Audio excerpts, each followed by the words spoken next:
absolute treat in store for everyone today with Robbie, Cassidy, known as the Mobility Tutor. We talked around what is mobility, how it differs from flexibility, how strength is so important for it, and then we dug into a load of important tips for players as they return to training last week, this week, next week, whatever it may be.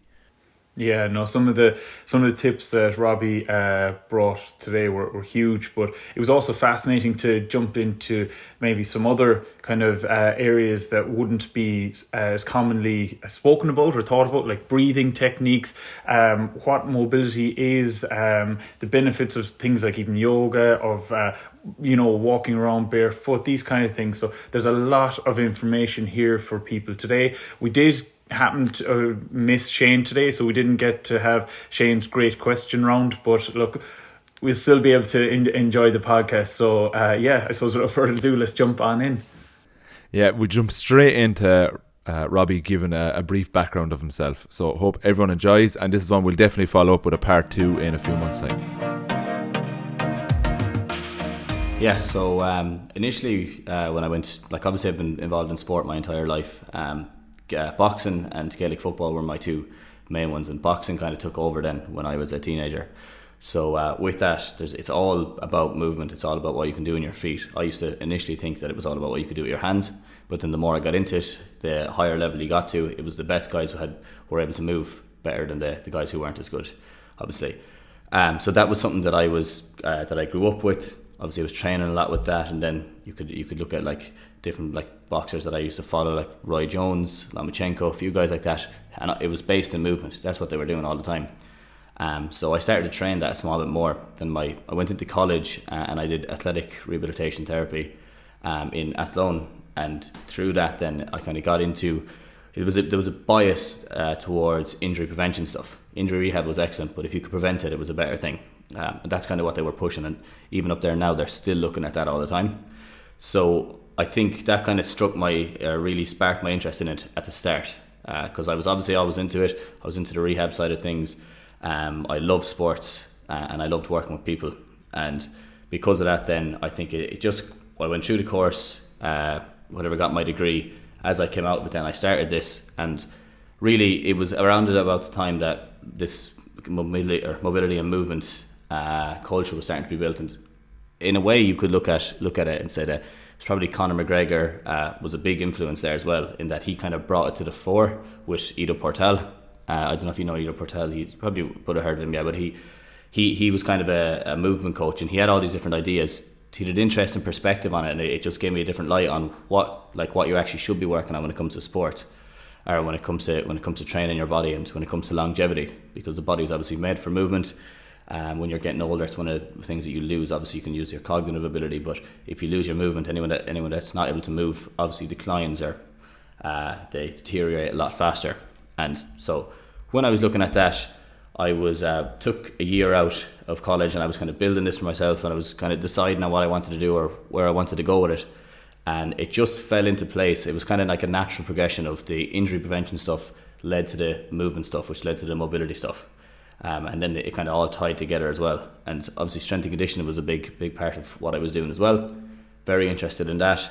So when I went and did my master's in UL, I did my master's in physio, and basically I found then that I was looking at the wrong stuff. Not that I was looking at the wrong stuff, but I was focusing too much on the joint and focusing too much on the muscles.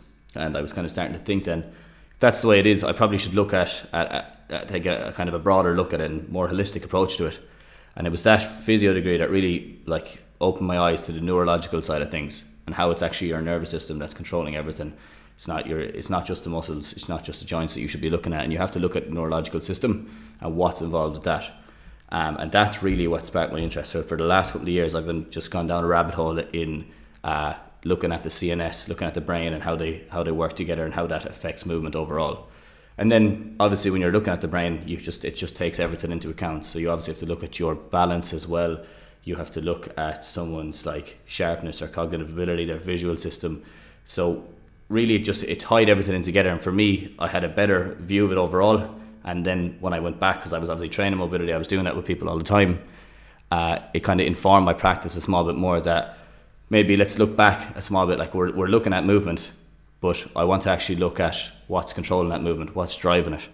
And then obviously the physio brought me down the lane of injury stuff or injury rehab. So then I kind of got stuck in on that long-term injuries, people that have chronic injuries. And that's probably the base of my clientele at the moment, would be people who have injuries for 2 years, 3 years, carrying them. They don't know why it's happening. They don't know what's causing it. They don't know what's causing their pain. And they're just getting recurring injuries over and over again. So back pain is a big one. Knee pain is another one. Shoulder pain is another one. And to kind of push it all together to get a better view of it, I wanted to mix the stuff I was doing, because I thought there was a lack, or there was definitely a bridge between what people were doing in physio already, with like they were getting you to go to the gym and do your 3x10 on your squats, or you're going for lunges now, or you're doing that. But how is that actually going to translate over if someone gets back to sport? Because they're excellent movements and they're excellent to get strong in those. It's really important to get strong in those movements, but you have to, if your body isn't able to coordinate the movements on the pitch, you're going to increase your risk of injury as opposed to decreasing it. Now I know I'm kind of on another path there, so I better stop on that. But basically, yeah, that's kind of what it started at. It started when I was going to boxing, then I went to college, and it felt like it's just a natural progression of how I've got to what I'm doing today, or the interest that I have today. That's fascinating. But yeah, don't worry about going off in tangents. Everything is of value here to us today. I suppose, yeah, before we jump down into that road that you were kind of going there, I suppose one of the reasons that I was eager to get you, or we were eager to get you on today, is the time of the season that we're at the moment. We've just come off the back of another long off season, I was going to say unprecedented, but it's just been precedented last year. So return to play. So we've rugby teams getting back going. We've soccer teams getting back going. We've GAA getting back going. I suppose from your position, what are some of the I suppose maybe the risks that are there at the moment? I know you had a poll up during the week to see, like, are teams training more than 5 times or more per week, and it was pretty significant, the results you got from that they are. So yeah, I'd love to know just your view at the moment of where you see the big risks, and maybe some of the non-negotiables that teams or athletes should be kind of incorporating at the moment to get by safely. Yeah, so I think it is unprecedented. It's more this year in terms of, I know obviously last year we had that block, but people were still able to get their pre-season training in last year in the gym. But gyms have been closed for the last, let's say, 3 months, 4 months. Like they obviously opened up for a small time just before Christmas, but they've been closed since that. And I think that's a small bit different to last year, because people had a bit more access to, like, they were able to train pre-season a small bit better. And they were able to do their prehab stuff, and they were able to do their general prep as well. So I think this season is a small bit different in that people have missed out on those last few months, and the fact that we're actually getting back to sport now, and there's still no gyms open, is putting people in a bit of an awkward position. And the reason being is because obviously what you do in the off season really complements what you do in season, but it also complements your recovery. So and I know you guys know this inside out, but your pre-season work, if you have done a good block of pre-season training, you have a really good, like, relative strength, let's say your cardiovascular system is top notch, you've been doing a bit of running, you're kind of working on everything, you're going to recover a lot faster in season. When you actually start playing, it takes, like the research that's coming out at the moment, they're looking at GAA players and they're saying it takes around about 2.5 days to recover fully from a match, but some people it takes 3. And what they found is the guys who are recovering faster are the guys who had a higher relative strength in their preseason. So like their squat compared to I know you know well, but your squat compared to your body weight basically was one of the factors that they looked at. And guys are missing out on that, I think, this season a lot. So what's going to happen now is people are getting back into training, even though gyms haven't opened fully. Some guys have club gyms, some guys don't, and girls I should say. But they're getting back into training, and what they're going to try to do, and I've noticed it straight away from the start, because we're already back in it this week, and I've already people getting on to me about it, is that they're going to try fit all the stuff they've missed over the winter into the first couple of weeks of training. So they're going to try squeeze everything into the first, let's say, 3 weeks, because championship comes up. I don't know exactly when it's starting, but I can imagine it's going to start in the next 4 to 5 weeks, possibly 6 weeks. So to do that, managers get lost and players get lost up in the fact that they have to catch up on all the stuff that they've missed out on.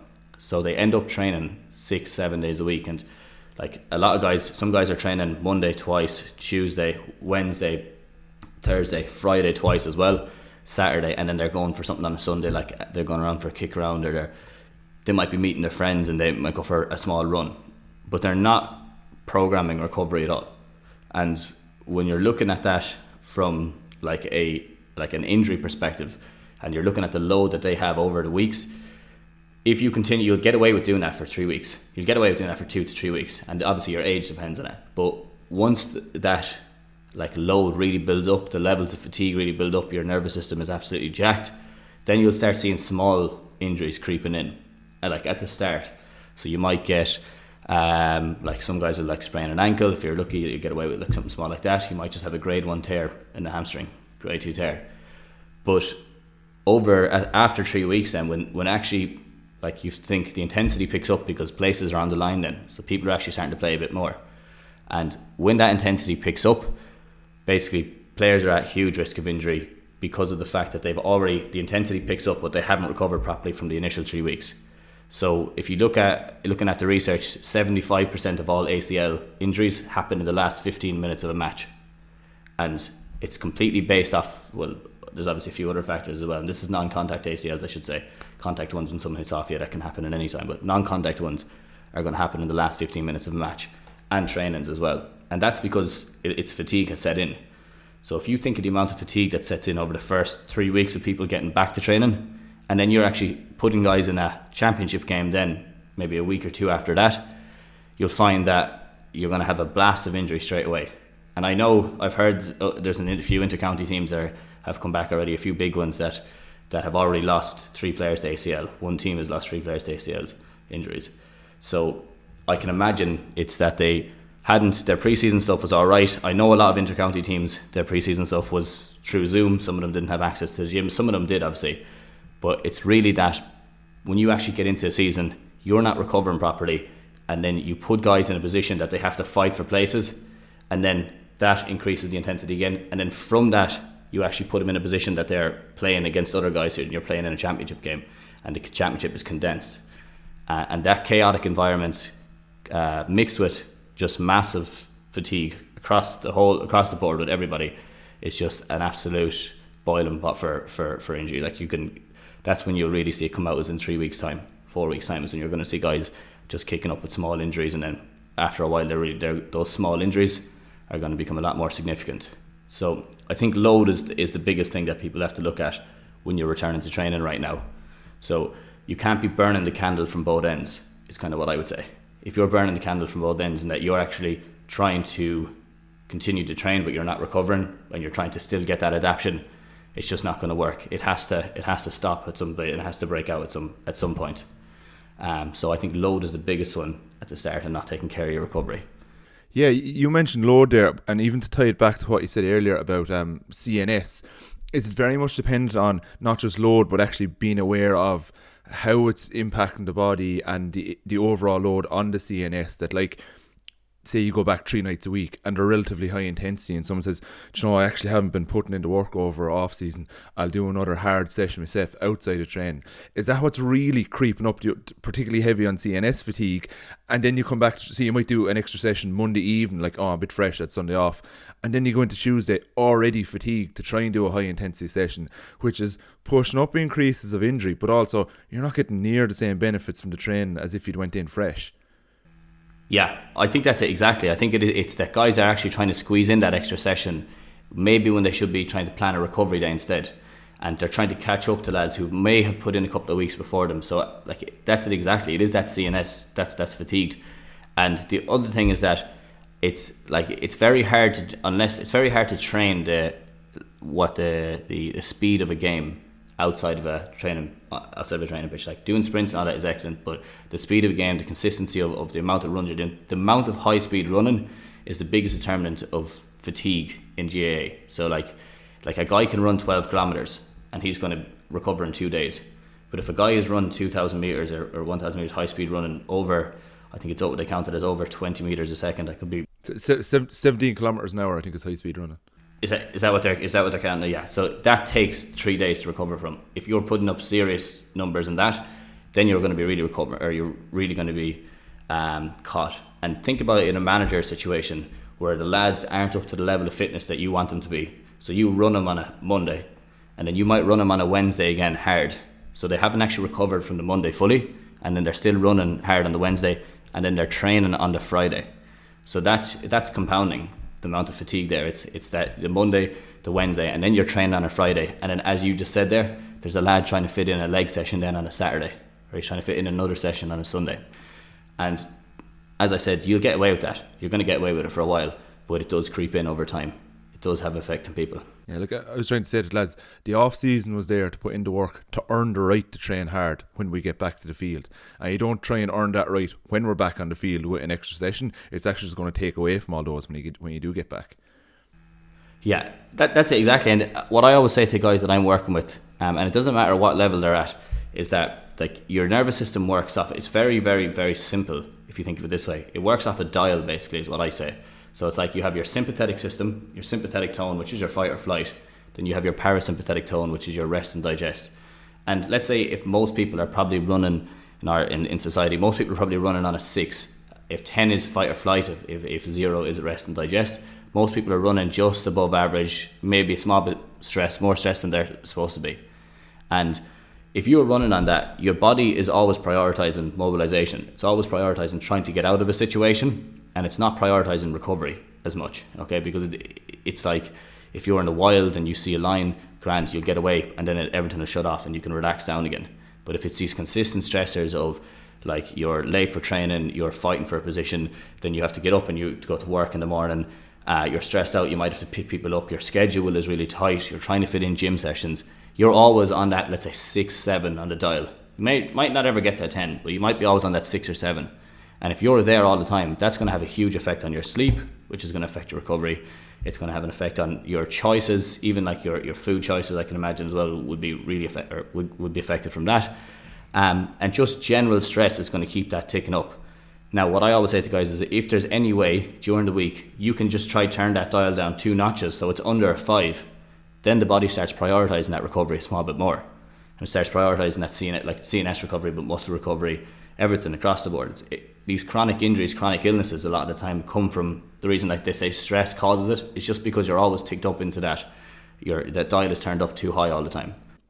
And your body isn't necessarily able to tell the different stressors apart. Like if you're really stressed in work, you might have a newborn child, and for whatever reason, say you're traveling a long distance for a train, you're not sleeping. There are 3 big stressors at the same time. So the more you're stressed outside the train, the less you're actually able to adapt to train then at the same time. Is that? Yeah, that's it exactly. And I think exactly as you said there, and I think that people will find out in the next like 5-10 years the effect that even going on your phone has on your like sympathetic nervous system.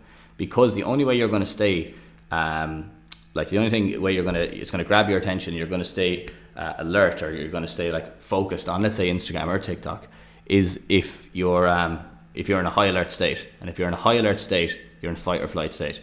So I actually look at, when I am talking to guys, I do look at their screen time as well. When I'm working with guys, I always look at their screen time over a week as well, because it's like what a lot of people are doing is they're training really hard, and then they're going back and they're just sitting down for the next hour and a half and they're just flicking on their phone all the time. But getting out and just going for a walk in the sun or in the rain or whatever you want, or clearing the head in some way, will help you recover so much better. So it's like when you have a high schedule, when you have a packed schedule, it's just trying to fit in these small recovery sessions within your week then. So because obviously some guys can't get 3 days of recovery, 2 days recovery. So you're actually looking, how can you turn back that dial in smaller ways? And it might be to do with breathing, it might be like a meditation thing, it might be actually just getting out and going for a walk to clear the head. But I know, we're going off on a bit of a rabbit hole there, but that's fantastic. That's brilliant. Actually, with recovery being your main kind of drive there, for some people, they'll look at, I'm going to go down that mobility and strength rabbit hole that you were kind of setting off there. But for some people, recovery to them is their gym session, their strength session, or doing a mobility session, or mixing the two together. I suppose, but before you kind of go down maybe a little bit of background on their influence on recovery and that, whether it's good, bad, or indifferent, maybe it would be a good idea to maybe highlight what mobility actually is and what strength is. How are they interconnected? And because I do find that a lot of people or maybe interlink the two and maybe don't have a great grasp. Yeah, so this is it's kind of a common misconception with people that they basically group mobility and flexibility as the same thing. Now, as you were saying there, like I think like mobility itself is just movement, and we were talking about this before we jumped on it. That's all it is. If you look up the definition of mobility, it's movement. It's mobilizing yourself, getting out of a situation, or mobilizing, like lifting an arm. So that's really all mobility is. Or it could be, even if you wanted to look at it in a sporting context, mobility could be like sidestepping someone, jumping up, catching a ball, landing. All that stuff I would count as movement, so I'd count it as mobility. Now, when you look at it in sporting circles and in the gym, then it comes actually back to joint range of motion. That's what a lot of people are looking at, and strength through length or strength through range. So I think mobility and strength training are the same thing in a way, because you are obviously you're building strength through range, and it's really important. If you're only, like, let's say what's an example, if you're only doing bicep curls and you're only starting at the top and you're curling back, you're going to get really strong in that position, but the second you extend your arm out, lock it out, you're going to be very weak from there up. So it's about building strength so that you're strong through your full range of motion and you're able to handle different positions better. And that position might be you land from a jump in a match, someone hits off you, your knee might collapse in a small bit, but the fact that you're able to reorganize your body, put yourself in the proper situation and save that knee, as opposed to your ACL just getting torn. So I think they should be mixed together. Obviously strength and condition is going to be extremely important when you're looking at your deadlifts and you're looking at your squats and that. And if you're not able to move in certain positions, or if you're biasing certain positions because of an injury that you once had, like a knee injury, so you're offloading that weight and you're shifting onto the opposite side, then it's actually, I suppose it comes back to that mobility more, and we have to work on that area and we have to get strong in that position. But I would interlink the two, and I would say the two of them are basically the same thing. It's just we might be looking at different exercises, different positions. Like you need build strength overhead. A lot of people lack overhead mobility, so they can't push their arm straight overhead. What's the reason for that? It could be that the body's protecting a certain area, and I know you touched on this, John. It's most likely is what it is. It's the body is protecting a certain area. So I think if you're like, the only way you're going to get better or going to get more comfortable in that position is if you're actually working on strength in that position. Because if the body feels strong, it'll let you into position. If it feels weak in a position, then the same as that knee example that I was saying, it offloads it and it changes it and it organizes itself different so it doesn't get injured. So I think that touches on it a small bit, but really there's when you break it down then a small bit more, there's a few different types of mobility. You could have like your joint mobility, that you're actually just moving and working on range of motion and kind of just not actually strengthening it as much. You're actually just moving it into different positions, getting used to it, getting it back again, like somebody who had an ACL surgery and they need to get their knee so it can lock out straight, or they want to be able to bend their knee. That's mobility stuff. Then on top of that, obviously it's the strength through length. And then another one, and I probably shouldn't completely disregard it, but is like flexibility as well. It does play into it a small bit, but really all flexibility is how much you can passively stretch a muscle. So passively is like if I got you to stretch my leg. So it's not that I can do it actively. It's not that I'm contracting the muscle to work it. I'm just lifting it into a certain position, getting the muscle to stretch out, getting those contractile proteins to stretch out as much as possible, and seeing how long like you can hold that position. Mobility more is more active stuff. So it's actually, are you able to bring it into that position by just lifting your leg out to the side? So that's another kind of a misconception, that people always group flexibility and mobility together. Flexibility is the length the muscle can stretch. Mobility is joint range of motion and how strong you are in different positions, is what I would look at it in. And like a couple of kind of common areas that lack mobility, or even misconceptions around it, that like my hamstring is tightening up, I need to stretch it more. Because you can see how people make the link, but realistically your hamstring is tightening up because it's either weak or it's unconditioned. You've done 800 meter sprints at a high intensity, it's tightened up because it's just trying to say to you, Jesus, please stop, I can't cope with this. No matter how much stretching you do, it's not going to be able for another 100 meter sprint. It's just trying to say to you, please stop, strengthen me up, prepare me for this again the next time. Yeah, That's it exactly. Like, the hamstring is such a one that it's a really common one that people have trouble with, and there's actually a lot of things that play into that. Like even your rib cage position affects your hamstring. So like if your rib cage is elevated, that's going to put you into an anterior tilt, and if your hips are in an anterior tilt, it's basically just sending signals to those stretch receptors that are getting overstretched, and the only way it's going to do that is to get that small bit more of a contraction so that you don't overstretch it and tear. So that's really what it is, exactly what you were saying there. And then on top of that, or sorry, not that wasn't, but I'm saying what you were saying is, like when you are fatigued, your body really prioritizes not getting injured in general. Like it just does not want to get injured because it's not optimal to be injured. So it'll do anything it can to stop you. And like if you look at the shoulder's a really good example, especially if you had people who've had a shoulder surgery or a shoulder injury. If you've ever worked with anyone who's had a shoulder dislocation, and I don't know if you guys have ever done it, but they'll never ever want to go into this position where their arm is just abducted and extended a small bit out to the back. They'll never want to get into that position because that reminds them of the time, or reminds the body of the time that they dislocated it initially. And the nervous system knows that. It knows it. So when you have an injury, there's an imprint on the nervous system. It knows how it got injured, or has an idea of how it got injured, and it knows that thinks that if I go back into that position again, I'm weak in that position already, and there's a possibility that injury can happen again. So all it does is it either gives you pain, and we can go into detail on pain and what causes pain because that's a very interesting topic as well. So it'll shoot up with pain, or all the muscles around the area will lock up and it won't let you into it at all. And that's probably the most common reason why people lose mobility or lose their range. Just really briefly there, you mentioned about passive stretching and how like as you become stronger and feel safer in the position, is that kind of how PNF stretching works? Because someone actively presses against it, does the body realize, oh, there is a bit of strength here, it's safe to go that far, or is it far more complicated than that? That's actually an excellent example of it, just the way you described it there. My understanding of PNF and how it works is that basically you have your muscle spindles, which are your stretch receptors and your Golgi tendon organ, and when you overstretch them to a certain point, when your muscle stretches to a certain point, those muscle spindles kick in and they contract the muscle. They bring it back, they shorten it so it doesn't tear.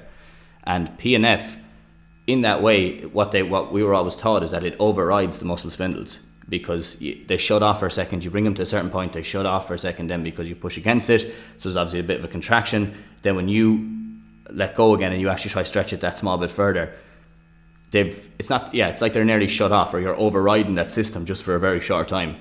But just as you said there, it probably has a lot to do with that fact that they have contracted in that position as well, because you can work like that. You can work into a position that, and I always do it with guys, I only have them moving maybe 5 or 6 degrees, so they're coming back here and then they're only moving into that position.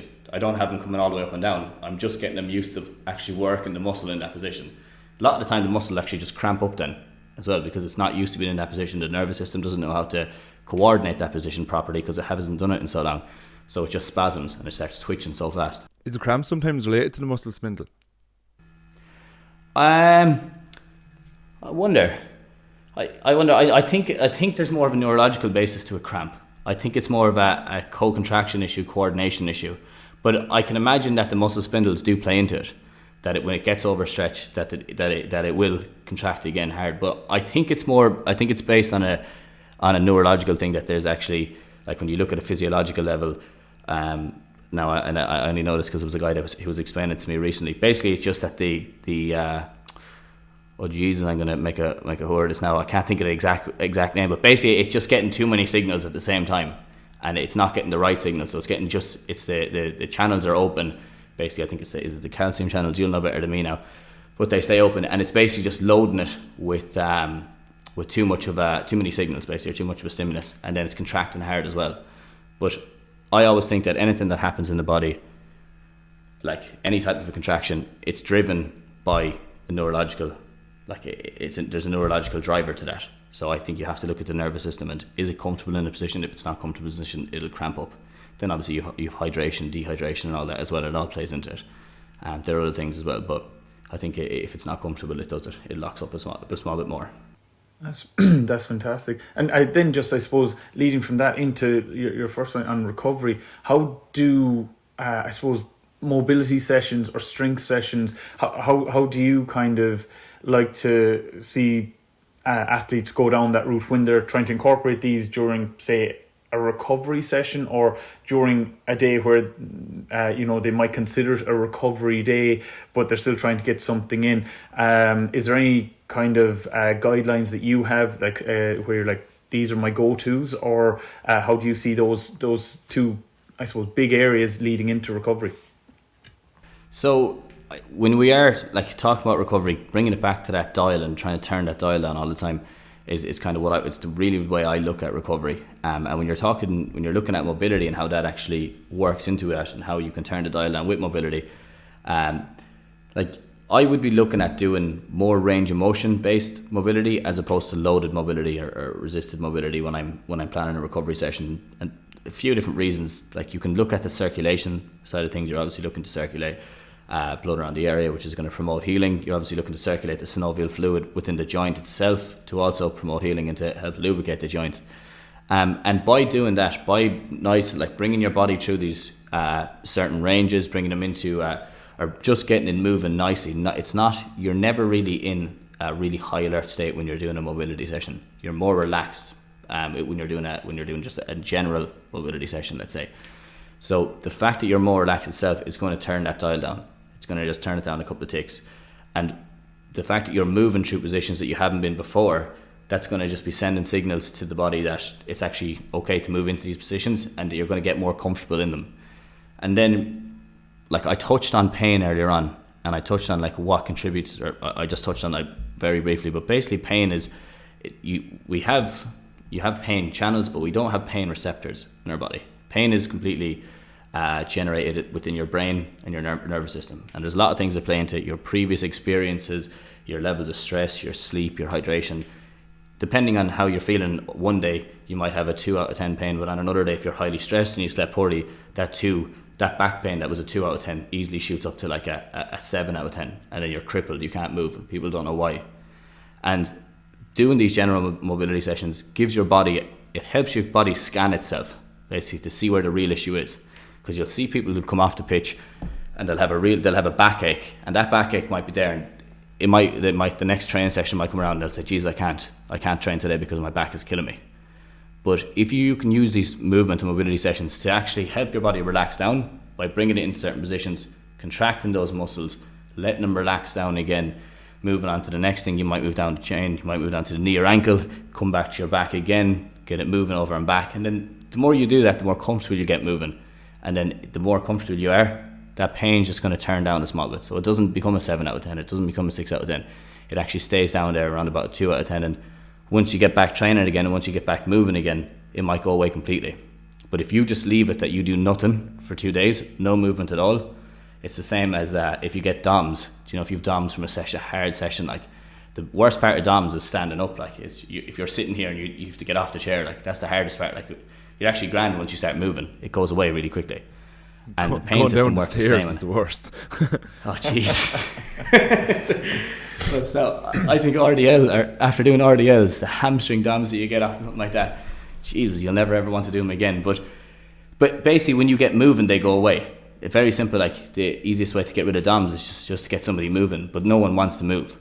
And it works the same with the recovery session, in that obviously you have that circulation, you're promoting healing that way, but you're actually giving the body a better chance to scan itself and see if there is an issue. There might not be an issue at all. Like that back there might be no injury there at all. It's just that they're protecting it. The back is, or their body's protecting it because and I can go into detail. There's a lot of stuff that plays into that. It could be beliefs and attitudes and all that play into it as well.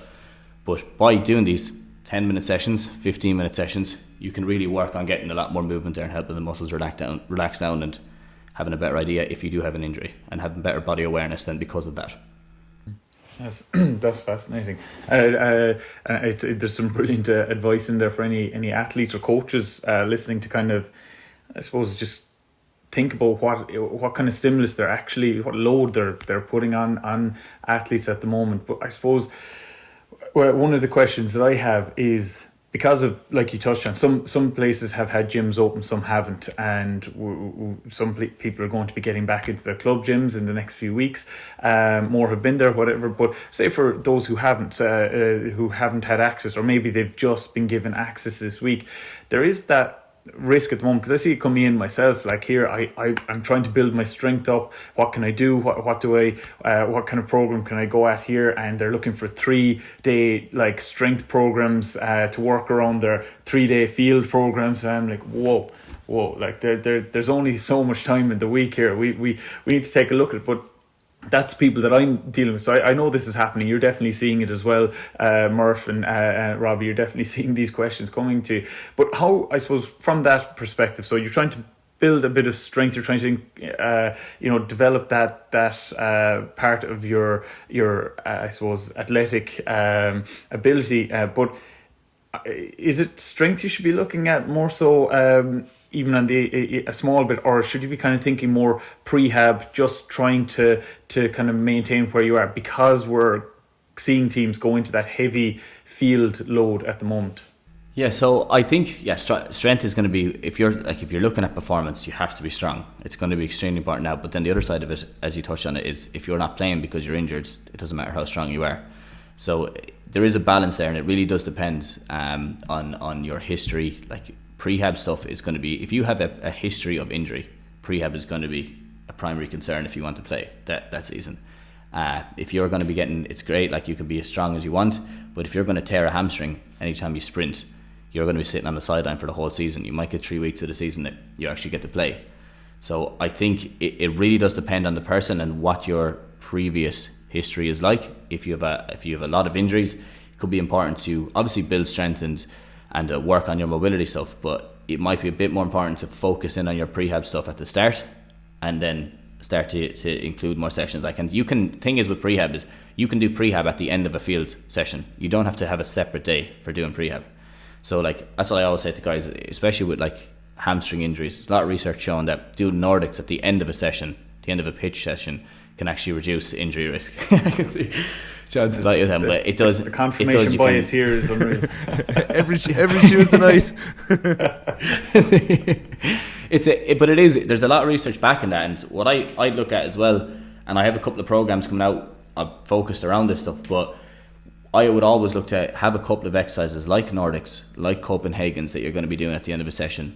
Then different jumps and jump landings as well. When you're fatigued, the body will only adapt to something if it's been overstimulated. If you're understimulating it all the time, it doesn't need to adapt. So before I go too far down that lane, basically I would say that it really, really depends on what you're looking at. If you don't have a history of injury, I'd be looking at fitting in your strength sessions during the week and making sure that you're getting 2 days recovery in any week. I think 2 days recovery, if you can get 2 on the trot, that's excellent. You'll be nearly fully recovered then when Monday comes around, but that doesn't happen for everyone. Getting 2 days over the week though is a lot easier to work in.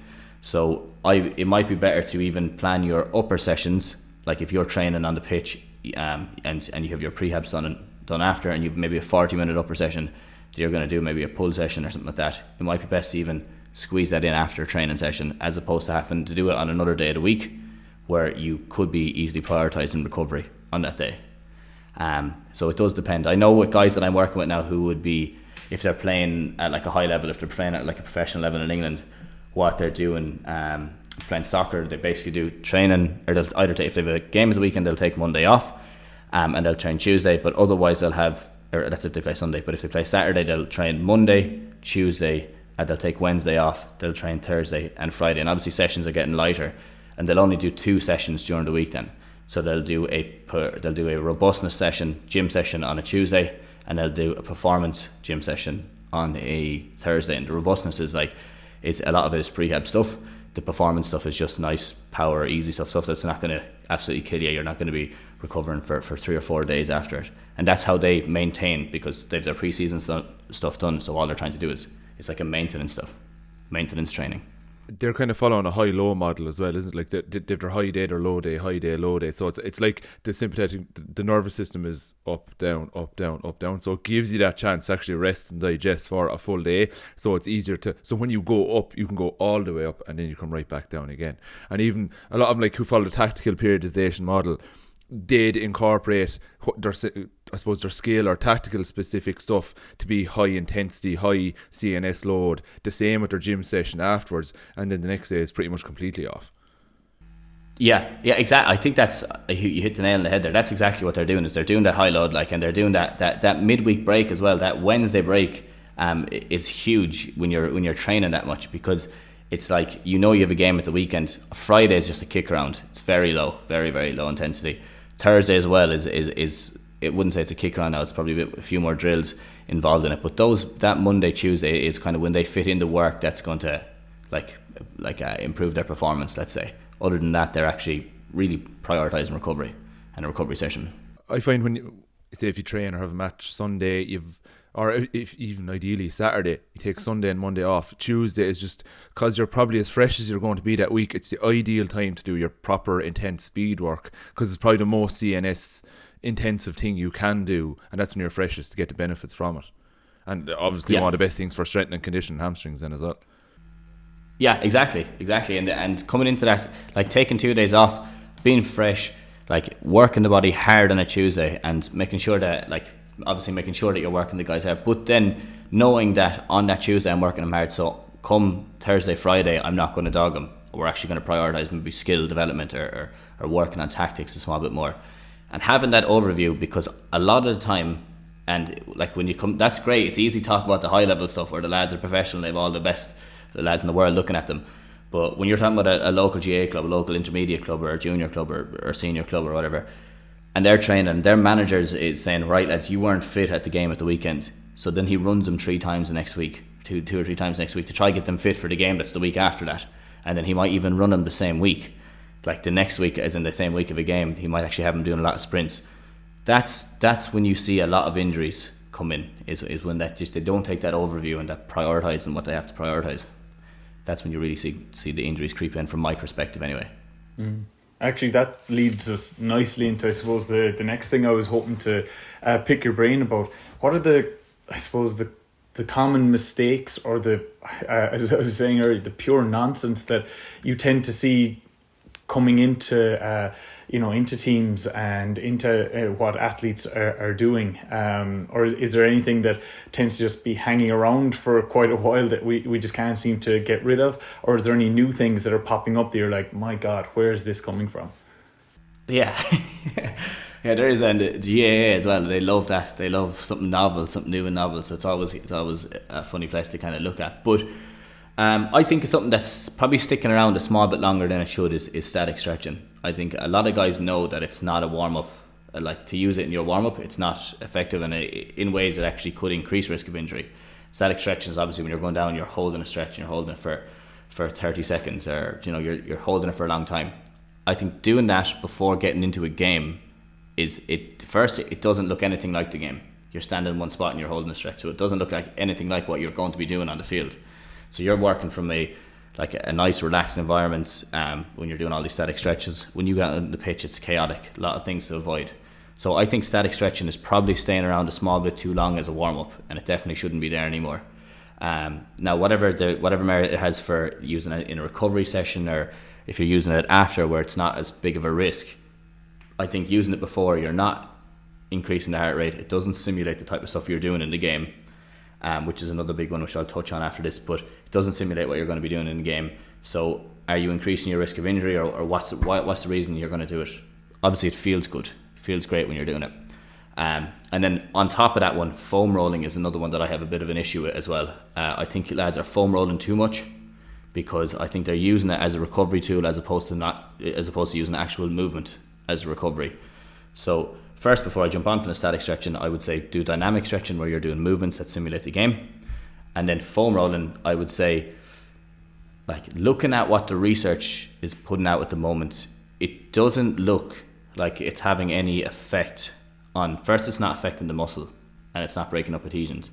But what you are doing is you're overriding your pain system for a small while, because it's so sore when you start doing it. And then when you jump off it, then you feel great, and you just get a rush of endorphins. Your pain system is basically turned off for a small while. And I think using that as a warm-up tool might be similar to using static stretching, where you're just stretching a muscle to stretch it for flexibility. It doesn't simulate the game. Does it work as a recovery tool? I wouldn't be my go-to. I tell lads, if you enjoy doing it, don't stop doing it. Like if it's something that you actually work on a good bit and you actually enjoy it and you feel it benefits you, don't stop doing it. But definitely don't use it as your absolute number one, because you're not. Does it break up adhesions? Is what they say in the fascia. There's no evidence to say that it does. There's nothing to show that it does. Does it improve recovery? If it, the way I would look at it is if you find that it helps you relax more after a session, you feel better and you're more relaxed, and because of that you sleep better, yeah, great, then it definitely does. But does it actually physically have a physical effect on the body? I don't think it does as much as people think it does. And I think a lot of people rely on it. As you were just saying, John, like people with tight hamstrings.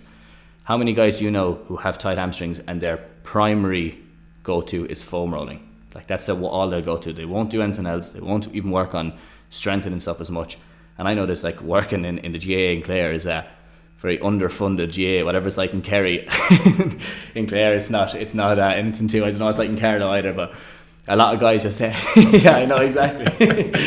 a lot of guys are just basically seeing what they see on TV, what they've heard from people talking about it, and then that's their go-to. They go to foam rolling, and then they're wondering why they're pulling their hamstring 3 times a season. Like they're wondering why they're just getting these small tears over and over again, when all they're doing is just overloading it. You have these short-term benefits of you get short-term increases in range of motion from doing it, but that comes back to normal because the body feels exact same as PNF stretching. It feels like it's able to do it, but then when the actual things that were causing it in the first place start to creep back in again, so like that weakness or like that fatigue, then the body will start to realise that, all right, I actually am safe in this position, and it'll slowly but surely start to get tighter and tighter and tighter again. So I think those two are really important. The irony of a Clare man bringing out the backballer now is very funny. I know, yeah. Jesus, it's from our side of the woods as well, which is worse. But I know, in fairness, your man is doing well for himself, and that's why I don't want to write it off either. If guys find that it helps them, I always tell the guys I'm working with, work away. I'm not going to tell you not to do it, but make sure that you're taking care of everything else before that. That's not your primary one. That's a really good point on it. If it helps you relax and you sleep better, I think that's an excellent point. Yeah, because it is over. You're just like when it comes back to it, you are just trying to turn down that dial. So if it makes you feel more comfortable doing it, if you enjoy sitting down in front of the TV and foam rolling, because it is a massage, like it's similar to massage, then excellent, keep at it. But yeah, don't use that as your number one. One other thing I was going to touch on there, sorry now if I'm jumping across you, but I was going to say in the warm up, I find a lot of people are like they're, especially with teams. And I'm sure, I don't know what it's like in rugby now. Rugby is a small bit different because it's such a contact sport. But in GAA, like people that, if you're doing a warm up that's just run in and out and hand pass to each other, and the next dad runs in and out, and then you jump up and you throw it and you catch it, like that looks great if you were doing that with like children who are learning the skill. But it doesn't simulate a game at all in any way. And there's a really good, there's an excellent, he's a skill acquisition coach from Cork. He works in CIT. Ed Coughlin, yeah. He's on our list. Yeah, I'd love to get in my mind as well now, but he's an excellent. He has an excellent perspective on it. It doesn't simulate the game at all. What you're doing. How many times in a game does that happen that there's no one on you and you're able to run up and just give a nice hand pass, or that there's a lovely ball floating in and you just catch it and land down perfectly? It rarely happens in a game. And I think if you're not simulating what's going to happen in the game in your warm-up, you're increasing your risk of injury. Because when all things are perfect, that's great. It's excellent, and the body will be able to do it. But when you're in a chaotic environment that you can't, there's a lot of uncontrollable things, then that warm-up goes to shit. And I'm sorry, I shouldn't be cursing, but that warm-up goes to the there because it doesn't simulate, it doesn't prepare you properly for that game. So I think people should be doing more like game-based stuff in their warm-up. High intensity, take a break, go high intensity again, take a break, but simulate it. Make sure you're getting hit in the warm-up, because you're going to get hit in the game. Make sure you're taking a ball down and you have to sidestep someone, that type of stuff. Make sure that you're actually trying to sidestep someone or trying to spin and doing tackles and all that. That's obviously going to be extremely important as well. I think that's the other one I would say. I think a lot of teams are missing out on that. They rely too much on the stuff that's worked in the past for them. No, that's fantastic advice there, and there's a lot there for people to think about. I'm going to kind of switch up the direction a little bit and go down a route that I know that an area that's of huge interest to you, Robbie, in the breathing technique, controlling breathing. I know you're a huge proponent of nasal breathing. I suppose maybe a little bit of kind of what drew you down that line, but then also, I suppose, how to train it, how the benefits of it. So a little bit of background on that, because I do know it has a special grow for you. Yeah, breathing's an interesting one. I love it. It's something I've gotten into a lot more in the last year and a half. A few guys as well that I may as well mention them at the start before we get into this. There's a guy from Galway who's one of the leading experts in the world, Patrick McKeown. Oxygen Advantage is the name of his book, and it really surprised me. So I think Mike Cullen in Galway, so he's actually only up the road from us, but like he is mentioned, if you're looking at like the Wim Hofs and all those guys, like he's up there with them, and he has a really interesting method. It's not his now exactly, but he's kind of brought it to the fore again. It's the Buteyko method, or the Buteyko method, basically. But really what he looks at a lot of the time is your carbon dioxide tolerance. Okay, so and he's looking at it from a sporting perspective. So obviously we need oxygen to perform. You need a good availability of oxygen all the time, and we talked about this in the podcast as well with the nitric oxide or the nitrates in your blood, that it's going to improve vasodilation and all that. So there's a few things that you can do to help oxygenate your system better. And the first thing is that you need carbon dioxide. So Bohr's law states that you need carbon dioxide to pick up oxygen. So if there's not enough carbon dioxide in your body, then you won't be able. You'll be inhaling oxygen, but you won't be picking it up. And what it does is, when your carbon dioxide gets a certain level in your body now, and if guys stop me if I'm going too scientific or in depth in this, but when your carbon dioxide levels get high enough, that hemoglobin releases oxygen to the brain and to the muscles. But if it doesn't get high enough, it just holds onto it and it just stays circulating in the blood. Now, what a lot of guys do, and this is kind of what Patrick McKeown talks about a lot, is that if you're breathing really fast, basically we breathe to offload carbon dioxide more so than we breathe to take on oxygen. That's kind of the idea behind it. So if you're breathing, you're blowing out carbon dioxide, you're continually blowing out. Now you don't have much in your system at all, so your levels of carbon dioxide are really low. So even though you're inhaling more, you're actually picking up oxygen, but then it's just getting exhaled again. Okay, so you're not using the oxygen that you're inhaling. So it's really, really important to slow your breathing down as much as possible. And the reason that when you slow your breathing down, it gives that carbon dioxide a chance to increase inside in your body. It gives the hemoglobin a chance to release all the oxygen, to come back around and pick up more again and go again. But if you're breathing too fast, like if you're gassed and you're breathing like that, like someone who's having a panic attack, basically, they give them a bag and to put over their mouth so they can take in the carbon dioxide that they're blowing off again, because even though they're inhaling, they're not taking in any of the oxygen. So slowing your breath down and actually practicing breath holds where you are getting to the point that you are uncomfortable and that the carbon dioxide is building up a good bit, you're getting uncomfortable, and then you go back to breathing normally again. What that does is that retrains your system. So it retrains your carbon dioxide threshold, I suppose is the easiest way to say it. So let's say, I don't know, I'm just going to throw out a random number, 5 millimoles is your threshold. Okay, right now. So once you hit 5 millimoles, your breathing rate increases significantly. So you start breathing faster to blow off carbon dioxide. Okay, so you blow it all off, even though you've taken in that oxygen, it's no good to you. But if you can retrain that, so to go from 5 mil up to 10 mil, you're after doubling the amount of carbon dioxide that you can handle in your system before increasing your breathing rate, which doubles the amount of oxygen that you're able to take into your system, because you're not blowing off everything really fast. Okay, so breath holds are a really, really interesting one when you're looking at performance, because if you can retrain that system that you take on more oxygen, and that your carbon dioxide threshold is higher, then you can perform better. That's the idea behind it. And a really simple way of doing it: hold your breath, cover your nose, walk around the house for a small while for 20 steps or 30 steps and see how you feel. And you're going to get hesitant, like you're going to get anxious when you're doing it. Now, looking at nasal breathing, to kind of move on from that, it's another way of improving your cardiovascular or your respiratory system, or I suppose it'd be cardiovascular as well. If you breathe through your nose, there's a gas produced in your nose, nitric oxide. And nitric oxide is a vasodilator, which you know inside out, because we talked about it on the podcast yesterday. But with vasodilator, in the simplest of explanations, it just makes your veins and your arteries bigger. Just gives you more space to take in more blood. It's probably the easiest way to do it, and your lungs as well. So if you breathe through your nose, it's the only place in your body that you produce nitric oxide. And if you're a mouth breather and you're consistently breathing through your mouth, you're missing out on the benefits of this initially. And there's a lot of things tied to this, in that there's a lot of like sleep apnea is basically people that breathe through their mouth too much. They're looking at the effect of like dementia and Alzheimer's could be caused by the fact that people aren't inhaling through their nose and they're breathing through their mouth. There's obviously a lot of other things, a lot of other factors on that as well. But by just slowing your breath down, breathing through your nose, you can have a huge impact on your recovery, obviously, but on your performance overall, because you're able to perform at a higher level. You're able to perform for longer. Your endurance is better. And it's just because you're getting, as simple as when it comes back to it, it's as simple as you're actually just getting more air in. You're getting more oxygen to the places that need oxygen. So that's a really interesting part of it.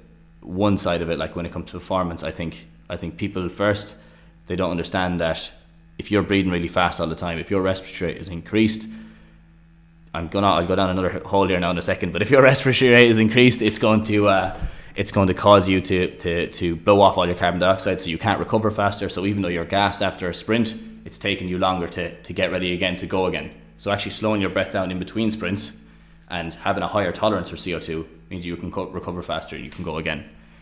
Now on from that, just kind of going down another little path. Also, if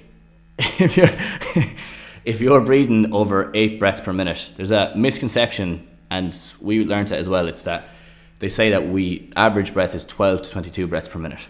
That's what they say is our average breath. But that's Western society. That's a stressed society, a highly stressed society at that. But if you look at indigenous populations, they breathe at around about 8 breaths per minute. Very, very slow.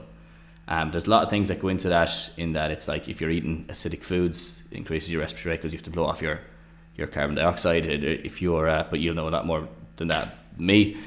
If you're stressed all the time, if you're in a fight or flight state, you're going to breathe faster because you increase your breathing rate, so you can mobilize yourself, you can get out of a situation. A lot of things like that. But if you're breathing over 8 breaths per minute, as I said, that's going to put you into a fight or flight state.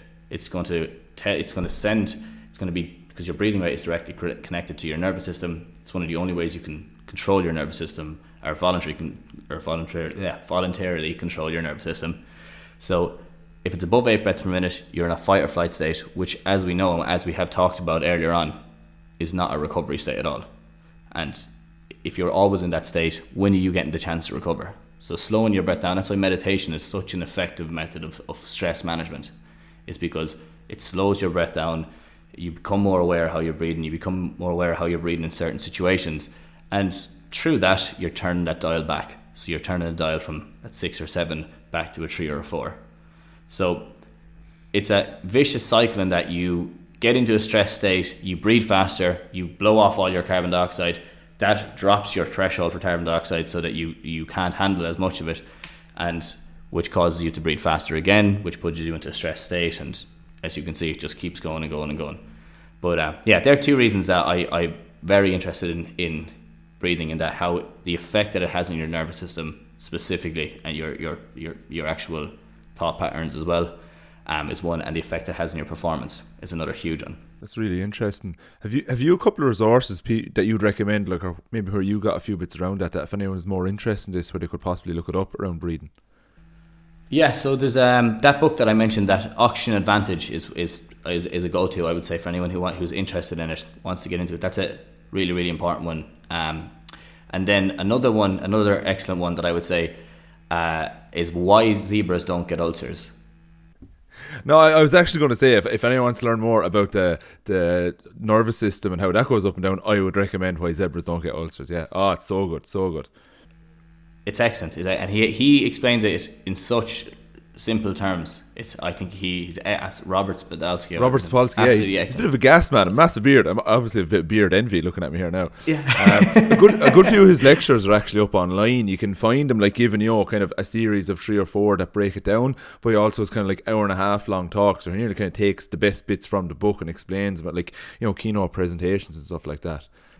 Yeah, because the book does go into a lot of detail. In fairness, like he does actually go into a lot of detail in terms of like he's actually, if you hadn't any background at all in it, you can come out with a fairly good understanding of how the body works physiologically. He goes into a lot of detail on it. That Patrick McCown though, if you are interested, he does a lot of talks as well. I think he does a TED talk. He does. I'm sure he does a lot of podcasts. I have listened to at least 2 of his podcasts. I'm just trying to think. I couldn't tell you who they were actually with because so I can't tell you who they're with. But I know he has one, or he has a couple. James Nestor has a book out, Breath. I've only seen bits of it. I've only listened to James Nestor talking about it. I haven't actually read the book itself, but I think he kind of gives a good synopsis of all these different breathing practices from that book. Is Wim Hof stuff decent? Is it a little bit gimmicky, or is it like, oh no, that's good? He's a bit mad himself. He's a bit mad himself, yeah. He has his own ways, and he loves his ways as well, which is important. But he's definitely a leader when it comes to breathing, and there's a lot of research back in the stuff that he's talking about. I just can't say that I know his stuff inside out. I know he talks about increasing your respiratory rate to increase your heart rate and that to warm you up, but I just can't tell you exactly what he does because he controls his immune system and all from it. No, because I was actually chatting to someone last night who was getting more into sea swimming, and they said they did some of his methods in Tremor actually, and it massively helped their tolerance to the cold water after like 20 seconds and stuff. Yeah, it's an interesting one. I know it's a certain type of like it's hyperventilation is what he's doing. I think it's like massive breaths in, massive breaths out. Just to like, and if you do it, your body goes on fire. Like you just feel so hot. So I can see how it would work. But yeah, he's really good. Another, just when I think of it, an excellent guy is Brian McKenzie as well. Do you ever hear of Brian McKenzie? He's Power Speed Endurance, the pose method of running and everything as well. He has a lot of stuff. Yeah. HHP Foundation is his big one. But he's excellent. He goes into a lot of detail, and he talks about breathing and stress a good bit as well. So he kind of connects the two of those, while Patrick McCown talks a lot about breathing and the physiological side of it, and goes into the respiratory system. That Brian McKenzie connects the two very, very well. He was one of the early adopters in CrossFit, and I think would have, there was some of the people who got into CrossFit first got really into like some of the underlying science of how you can develop it. He was definitely at the forefront of that, and would have worked with a lot of the big kind of, not necessarily published researchers on CrossFit, but very much, I'm not that into CrossFit, I don't know what I'm going on about, but he was very much to the forefront of informing people from kind of some form of evidence based. Yeah, no, that's good. He's not a guy, when you look at him, he's not a guy that you would think is as knowledgeable, or as like, he really doesn't come across that way. He kind of comes across as an MMA fighter, but he knows his stuff like inside out.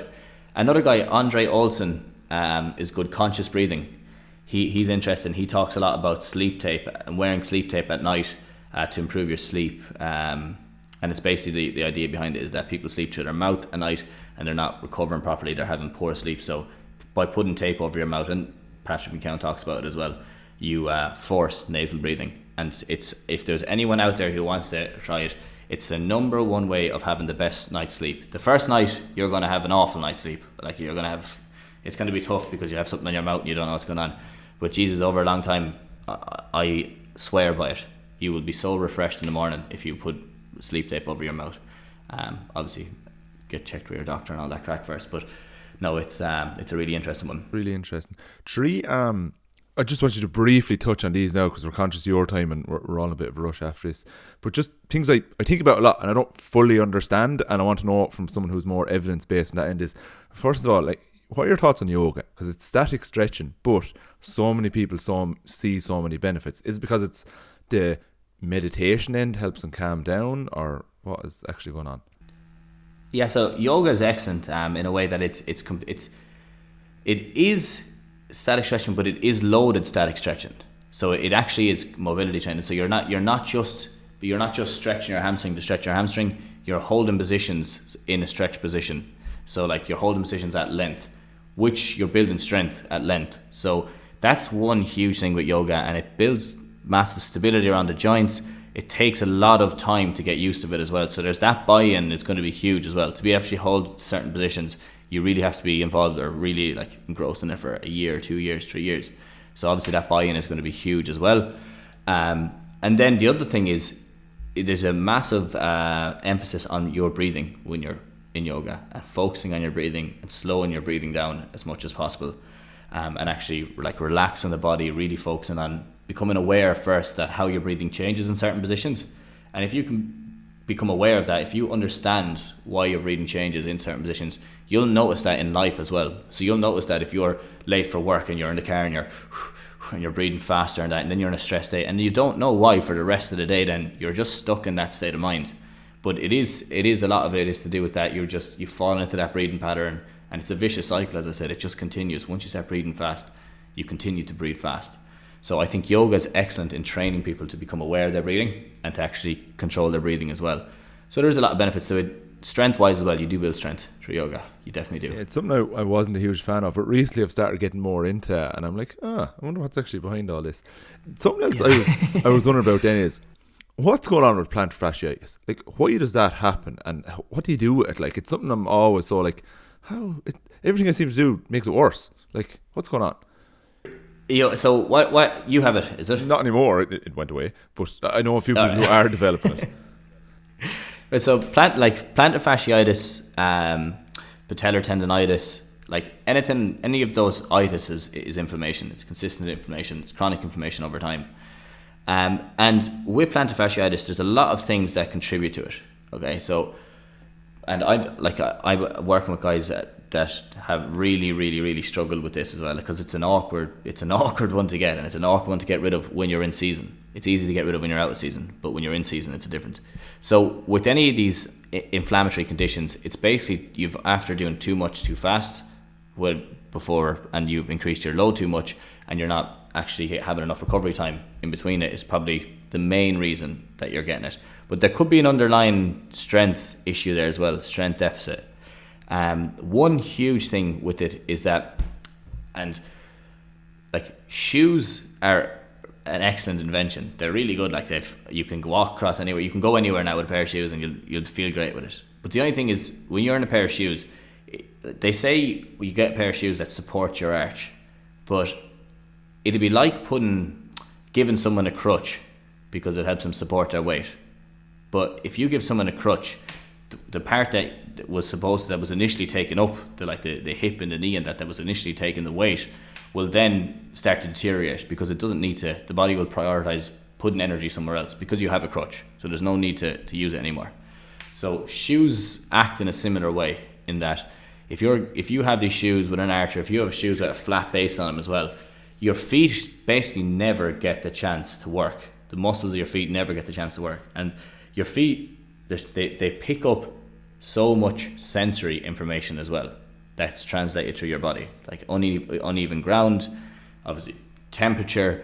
They can, like, depending on what position you're in, like an RDL is an excellent one, a single leg RDL. If you can create that tripod in your foot, a lot of the time you'll feel so much more stable. But if you think about the knee, or like if you're thinking about your knee as opposed to your foot when you're doing an RDL, you'll find you're very unstable. You'll be moving over and back. Or if you're thinking about your hip, you'll be moving over and back. So I think what happens with people, well, with plantar fasciitis, it's obviously that overload, but I think a lot of people are lacking strength through their foot. And it's really, really easy to build strength through your foot. Like, people wear shoes all the time. I know guys that wear shoes literally from when they get up in the morning till they go to bed at night. And it's such a thing. I'm like, Jesus, you need to get out of that. You need to get out of your shoes. You need to get more sensory information through your feet, and you need to build your feet up so they're actually stronger. Because that's all it is. People with flat feet, all it is that they're missing an arch, or they've no strength through the muscles that run medially through the bottom of your foot. So let's say your big toe, what is it? Jeez, my head is gone. Your flexor hallucis longus. Is that the medial arch? But anyway, those muscles that run through your foot. I'm sorry now, guys, because I don't want to make a bollocks of the name of it. But I think it's your flexor hallucis longus, because your thumb, or pollicis. It's pollicis. Sorry, it's pollicis longus. That's what it is. We're not going to call you out on it. Don't worry. Yeah. And any kind of negative comments that'll come in that you got it slightly wrong, we'll just ignore them. It's fine. Okay, good. Hopefully people will be calling me up on it. But no, basically, if you lose strength through that side of your foot, the medial aspect of your foot to the inside of your foot, your arch will collapse down and you'll fall down. The only way you'll lose strength through that side of your foot is by not using it, the same way as you lose strength anywhere. So with that, the first thing I'd be getting people with plantar fasciitis is obviously have a look at your load. Are you increasing your load too much, too quick? First thing, is there any way you can bring that down? Next thing I'd be looking at is how are your feet moving? Are you able to get into pronation and supination? Like, are you able to make a flat foot, but then also make a massive arch? Because a lot of guys can have perfectly flat feet, their foot is sitting down against the ground, but they actually can't come up and they can't supinate. So they're stuck in pronation all the time. And building your feet by literally just walking on your toes is one of the best ways of doing it. Walking on your toes, skipping, picking stuff up with your toes is another good one as well. If you want to do that, like picking towels up off the ground, picking beads or something like that off the ground. You don't have to be picking weights or anything like that. But doing stuff like that, training in your bare feet is another huge one. If you're doing deadlifts, pop off the shoes for maybe one set and do them in your bare feet. If you're doing RDLs, if you're doing squats, anything that actually makes your toes grip the ground a small bit more and make that foot work, that will build up your feet, which will reduce the load that comes on the plantar fascia, okay, which is really, really important. Then you have to look up along the chain as well. You have to look at your hip, you have to look at your knee and your ankle itself, and how they're accepting load. Is it that let's say your calf and your hamstring aren't contracting properly? Usually that comes out in the knee, but it can come out in the foot as well. That's another important one. And then another one when it comes to any inflammatory condition is hydration. And it's a huge one, and I think a lot of people miss out on it. They get everything else right, they're doing all the strengthening in the world, but they're just not drinking like enough water. Their food or their diet might be poor, their sleep a lot of the time is very poor, and they're highly stressed. So all of those things contribute to it as well, because what you're trying to do is you're trying to promote healing through the foot. Like, that's literally all you're trying to do here, because when it gets to that stage that it's just inflammation there all the time, it's that it's overworked and that the body is stuck in a cycle of just getting loaded, trying to recover as fast as it can, basically putting a huge amount of inflammatory markers around the area and never getting a chance to clear those out, never getting a chance to actually adapt. So you're giving it all the stimulus in the world, and this is probably a very shortened version of a physio degree, but you're giving it all the stimulus in the world, but you're never giving it actually time to adapt after that. So if you have plantar fasciitis, I'd say look at your feet first. Simple, get out of your shoes as much as possible, get out of your socks as well, so shoes and socks. Actually build up the foot and get the foot moving so it can pronate and supinate together. And then once you've all those things done, once you focus in on that, then you're obviously looking at your hydration levels, your sleep, your recovery, everything to do with that. Obviously then your calf and your hamstring, but sure, I could go all day on what you need to look at up along the chain. But if you get those things right first, you'll see a huge improvement in it. No, that's absolutely brilliant. It's just something I often wondered about. Like, okay, why is this happening? How do you because I've heard a lot of people saying strengthen your calves, and it does help, but it gets sore as you start strengthening them. Like, how do you balance this and everything? Yeah, with those, it's interesting. The way I would look at those kind of inflammatory conditions is at the time, what's it feeling like when you're doing the exercises? And a lot of the time it's going to hurt, but it's the next day is what you really want to look at. And what's it like the next day? If it's still very sore the next day, you probably did a small bit too much the day before, but that's all right. There's nothing wrong with doing too much as long as you give it that time to recover. And a lot of guys, what they'll do is they'll do a bit the day before, they'll have pain the next day, or they might have pain 2 days after, and then they'll not do anything then at all, because they're like, geez, I did something wrong, I can't do it again, it made it worse. But it only made it worse for a day or two. It's the same as having DOMS, but it will recover if you give it time, in general. General shortened physio degree.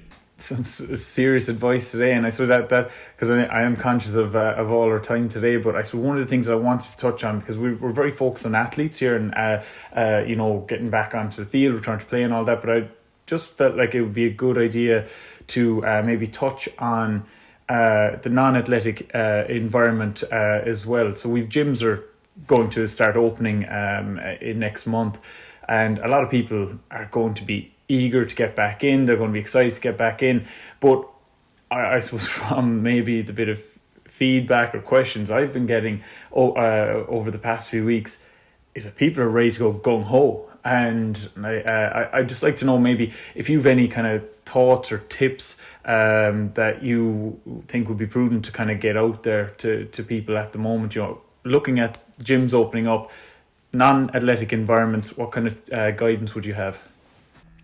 Yeah, so I think Yeah, first I'm excited for them to open up again, because like the people that have been locked up and stuck up inside, and it's so many people's out, like it's how they can just get out of their head, it's just get into the gym. So it's going to be massive when it opens up again. It's going to be really important for people to actually get back in and get training. You have to expect when you get back into the gym though, when it's your first day back, that you're going to have aches and pains after it. And it's the one thing I would say is, don't be worried about that. You will have DOMs. You have to expect to get, and DOMs obviously delayed onset muscle soreness that happens after you work out. You're going to get those. I think a lot of people are fearful first of getting back into the gym because they know that's going to happen. And then a lot of people get back in the first day and then they miss a week after it because they did too much the first day. So understand that you're going to get the DOMs. Plan your session. Understand that you haven't trained. Maybe you have trained a bit over the winter, but understand that the fact that you have you're deconditioned, that you won't be able to handle the same load as what you did before, but your strength was going to come back extremely fast. You're going to probably get nearly the same strength level within the first 2 weeks, 3 weeks of what you had initially, especially with people who are like recreational gym users. So I would say look at your first few couple of sessions. Make sure that you're not overloading yourself too much that it's going to cause you to actually take the first week off, because then you're setting yourself a week back, and you might do it the next week and you're setting yourself a week back again. Plan your sessions so that you're going to do a nice workout, expect to get DOMs, but then really, really focus in on your recovery as well. So the same rule does apply. It does apply from athletic populations to people who are actually getting back in the gym. What can you do to recover better? Well, obviously sleep is going to be number one priority. Getting your 8 hours, 7-8 hours of sleep, and making sure that you are getting proper sleep as well. And then when you look at sleep, like obviously there's loads of sleep hygiene rules. Watch caffeine and make sure you're not eating into night at night and all that crack. I would say look at that. Look at your hydration and diet. That's your side of things completely, but they're huge. They're so important as well in terms of actually getting back and being able to fuel yourself for the next session. Stress management, massive one. Getting into the gym is great and it helps people clear their head, but just making sure that you are actually taking time to yourself, getting out and going for a walk. All this will contribute to recovery. That's why I'm touching on them now, is that they will actually contribute to recovery and help you get the most out of your sessions and help you get the most sessions as well, because that's what people will be doing, is they're going to be tearing back in. I know lads right now off the top of my head that are going to be in there 6 days a week tearing it up for the next 4 or 5 weeks because they haven't been in there all year.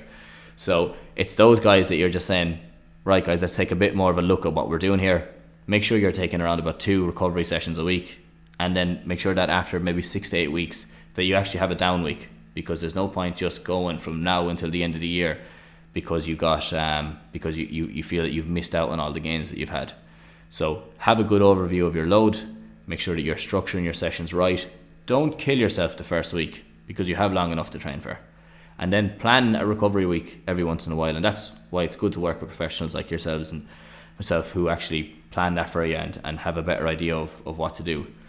And then I would really, really say for people who, if you haven't done it before, coming off the back of lack of movement over the winter, because like Ireland didn't have the best winter this winter now, in fairness. Like, well, when I was there anyway, it wasn't great. Might have cleared up since we've gone, but historically speaking, we're not the best country for it. So people probably haven't been moving that much, and they've been sitting at a desk, especially if you're working from home, where your environment isn't changing at all. You're just sitting here at a desk, you're typing, you're doing all your bits, and then you might move from the desk to the couch to watch TV. You might make a bit of dinner, but you're not getting outside of that position. So there's nothing wrong with being in that position. There's nothing wrong with working at a desk. It's just make sure that you're actually practicing different mobility exercises, different movement exercises to get your body moving into all its ranges, because you don't want to be doing that for 2-3 years and then after a while wondering why you can't straighten your back or why your neck is pushed forward, or why you're completely rounded at your shoulders and you're really finding it hard to get back. So an easy way to do that is to just practice mobility exercises, practice movement exercises that will help you. You can just jump down on the floor and go through a few and get you moving through positions that you might not have ever moved through before. Sports is good because they force you to go into these positions. When you're not playing sports though, you can get stuck in favouring certain positions, and that's if the body favours positions, it really doesn't like other ones. So it really doesn't want you to go into other positions. So I think that's another one really, really focus in on for the first while, actually working on mobility and movement, because it will contribute to your sessions and you will get better gym sessions and more gym sessions and better gains and better adaptations if your body's feeling good, and if you are actually able to move through these different ranges. So that's what I would say, is just focus on recovery. Don't load yourself too much. Don't burn the candle from both ends in that you're not planning recovery, and then actually work in a good bit of mobility and movement stuff into your routine, so that you're giving the body its best chance to recover properly. Super. That's fantastic. I know we've a few other questions we'd definitely like to chat to you on, but I suppose we're here at an hour and 20 minutes now. Should we maybe we might call it there, and perfect excuse to get you back on in a few months' time. Yeah, whenever. Jeez, no, I really enjoyed it now, lad. So whenever you want it. Where can people reach you, Robbie? Where's the best place to get a hold of you?